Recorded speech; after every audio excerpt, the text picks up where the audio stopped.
Stāsties Kristus klāt Katoļu baznīcas vēstneša februāra 2. numurs. Vatikāna ziņas. Pāvestu padomju sadarinātajiem. Dieva tautas pacietība liek baznīcai virzīties uz priekšu. Protests pret ANO mēģinājumiem iejaukties baznīcas mācībā. Baznīca pasaulē. Laulības institūta jautājums Eiropā kļūst arvien aktuālāks. Benedikta 16. ikdiena šodien. Aplikācija, kas katoļiem palīdz iemīlēt misi. Latvijā. Alku kursi pirmo reizi Viļakas, Šķilbēnu un Baltinavas draudzē.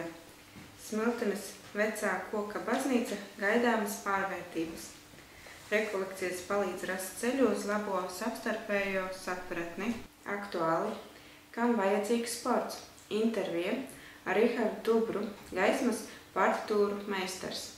Pārdomām, kafija, Zeltūdes traģēdija, ciešanas un Svētā Faustīna. Jauniešu lapā. Mūzika ir Dieva dāvana cilvēcei. Slavēšana kā dialogs ar Dievu. Fotoreportāžā dziesmas mirkļi sadraudzībā. Sludinājumi. No 25. līdz 21. mājam Sarkaņos individuālās klusuma rekolekcijas. 1. martā Jēkaba katedrāles sadarbībā ar kopienu Kalnā ielūdz uz balli.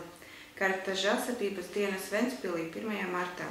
Rūpes par bijušajiem likuma pārkāpējiem seminārs par līdzgaitniecību no 17. līdz 19. martām. Vaļinām visi līdz nākamajam numuram.